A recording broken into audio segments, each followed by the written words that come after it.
কিয়ামতের ময়দানে অসংখ্য মানুষকে মাথা নিচের দিকে দিয়ে দুই পাও উপরের দিকে তুলে হেসরানো হবে।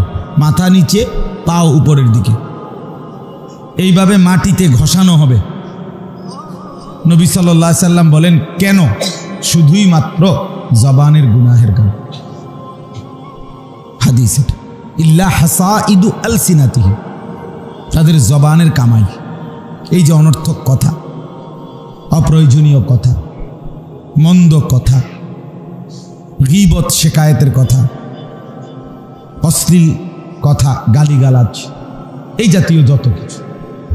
তাহলে কথার কারণে, জবানের এই কারণে নবী সাল্লাল্লাহু আলাইহি সাল্লাম বলেন, উপর করে মাথা নিচের দিকে দিয়ে পাও দুইটা উপরের দিকে উঠে হাসরের ময়দানে হেসরানো হবে।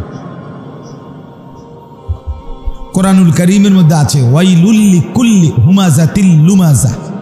এটা অনেকেই পারেন এই সূরাটা। এই হুমাযাতিল লুমাযা মানে দুইটা দোষ, দুইটা ত্রুটি, যেগুলোর ব্যাপারে নবী আল্লাহ তাআলা বলছে এই গুণ আর এই ত্রুটি যাদের মধ্যে আছে তাদের জন্য জাহান্নাম। তাদের জন্য কি?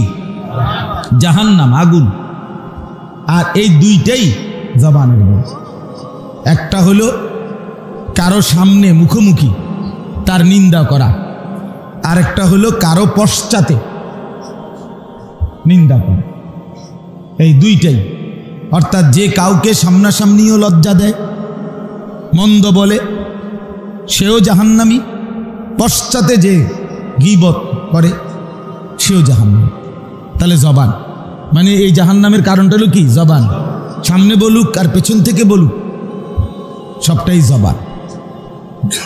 এই জন্য অনেক হাদিস আছে ভাইয়া, অনেক, যেখানে রাসূলুল্লাহ সাল্লাল্লাহু আলাইহি ওয়াসাল্লাম জবানের হেফাজতের কথা বলছেন। কোরআনুল কারীমের মধ্যে আছে, আল্লাহ তাআলা বলেন, মা ইয়ালফিজু মিন কাউলিন ইল্লা লাদাইহি রাকিবুন আতীদ। প্রত্যেকটি মানুষ তার মুখ দিয়ে, জবান দিয়ে যা কিছু উচ্চারণ করে, আল্লাহ বলেন আমার সার্বক্ষণিক তৎপর সজাগ ফেরেশতা 24 ঘন্টা তা আলাদা লিখে রাখে। এজন্য তাফসিরের মধ্যে আছে, মানুষের সমস্ত অঙ্গ দিয়ে কৃত, যে হাত, পা, চোখ, নাক, কান যা আছে আমাদের দেহের অঙ্গ, সমস্ত অঙ্গ দিয়ে যত কিছু আমরা করি তা এই ডান কাদের বাম কাদের ফেরেশতা সব কিছু লেখে, জবানেরটাও লেখে। কিন্তু শুধু জবান দিয়ে আমরা যা বলি এইটা সংরক্ষণের আরেকটা ফাইল আরেকজন ভিন্ন ফেরেশতা তৈরি করে। এটার মধ্যে শুধু হইল কথা, জবানের কথা, জিহ্বাতে যা বলছিলেন তা। এই জন্য মানুষ তার জবানের কথার হিসাব দুই জায়গায় পাবে।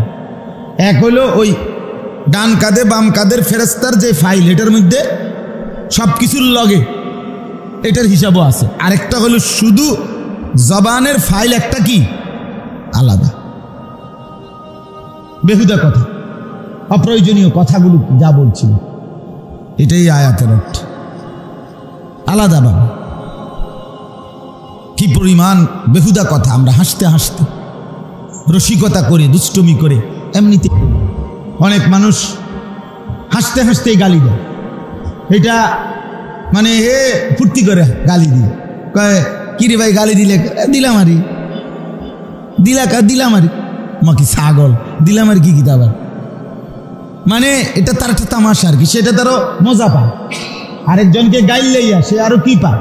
তৃপ্তি। কতটা বেহায়া, কতটা বেশরম, চিন্তা করে দেখেন।